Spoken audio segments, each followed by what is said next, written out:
Hello my crafty friends, it's Krista here from Second Chance Creation. Well, here's the video that I promised from my previous video when I presented the little golden book. My painty papers, well, my version of it. And the last job when we just got back a week ago, a lot of paper was being binned, and mainly because it was just old invoices, cleaning sheets, email information, and I thought, oh my goodness, I need paper, but I really don't want to buy any. I'll try my hand in painting them. So that's what I did, and what I've done, what I have is it's a very big box, probably measures about 1.5 feet. And probably about 3 inches deep. It was gifted to me by a friend, and they said, oh, you might be able to use it. And I use this to do my papers. So what I do is, but just look at the effect. Aren't they just fantastic? And I'll show you how I do them. Just take some of these, and I've got heaps here, absolute heaps. So just pretend this is the bottom. And I just bear with me, I'll just go and grab some papers.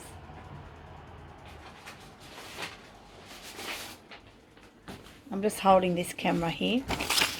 I use old printed papers like this. This is a cleaning schedule, not much there, but look at all the rest of it. I can use it. So this is what I use. And then what I do is I just place 2 pieces on here, spray the bottom first with whatever colour I want, and squash it down. I'm wearing gloves, you've got to wear gloves, and then spray whatever colours. I did my tea ones, coffee stain ones first. They're very grungy, and they turned out pretty cool. If you have a look at this, really dark. And what I did was I just sprayed a little bit of pink hint on it as well. So comes up fantastic. And I've got shopping docket, and I'll coffee dye at the back of it. This shopping docket was plain on the reverse side, and then the printed part on here. And the print of this shopping docket of course went all funny as well, so which is okay by me, because that's the side you're going to be writing on anyway.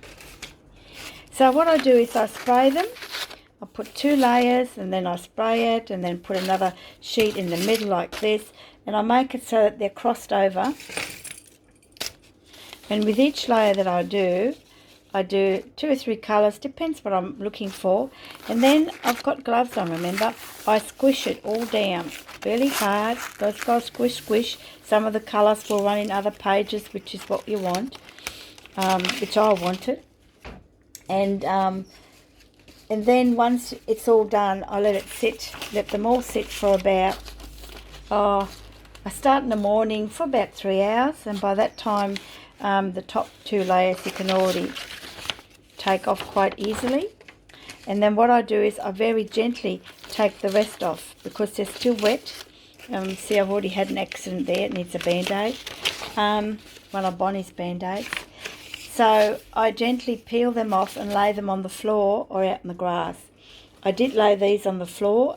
We've got a breezeway with really old weathered floorboards, so it doesn't matter if it gets a bit of colour and coffee stain on there, because it comes off anyway. And they're dry. And again, this effect is from being squashed down. I have gloves on, remember, and then put the next lot down. So I peel them all off and lay them all on the floor, all scattered, and then they were dry within a couple of hours because it was quite warm. I then put the iron over it, because I do like them a little bit flatter, and that made those creases indent quite a bit, if you can see that. But doesn't that make a nice background cover? And they are still nice and twinkly. I think that's all the type of sound that we like. But look at the colours, aren't they super? See, and there was a bit of blue overflow from probably down the bottom here somewhere, which is okay. So yeah, so that is landfill, papers that didn't go into landfill.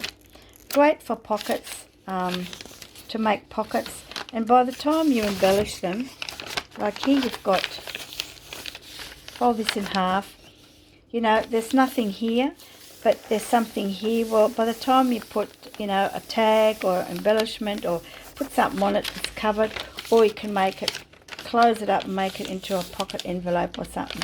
So there's so many options. I'm just thrilled to bits that I was able to save these, and when we go back I'll get some more. Never ending. So yeah, so that's what that was all about. And of course I used a couple of these pages from in the golden books, but these are the other colours. See how the other colours, there was a bit of purple and blue and coffee, and it just turned out really fantastic. So try it. I've tried brushing them, I didn't like it, and I preferred this method. It's just my cup of tea. Really heavy coffee stained here to give me that bit of a grunge look. Here I went really mad and just did, you know, really deep colours. It's for another journal I want to make. But look at this. See? Isn't that cool? Can't buy it like that, can you? So yeah, so that was what I wanted to share. And I did some index cards as well. And I definitely had to iron these, but look at that. So yeah, so that was pretty cool. So let me put this back here now. Now what I forgot to mention in my golden book, in my previous video, is I went out and bought myself a little gadget. Check out these little eyelets, aren't they cute? And that's where I've put the bulb pin and some charms on. So this idea came from Natasha from Treasure Books. She had a video up and she said that's what she used on her tags. Well, Natasha, I went and bought myself one of these. I went onto eBay and they were on half price special, so I was absolutely thrilled. And of course, I'll put Natasha's link down below in the description box. But look at this, and this is the one that I used. And all it is really simple. No hammering. I just take this out. You've probably seen this on Natasha's video. I actually chose this one. And you just pop it in there like that. And then just wherever you want to make the hole, you twist it till you have a hole. And you pop that back in here. And then you've got the coinciding piece that goes in. Put your eyelet in.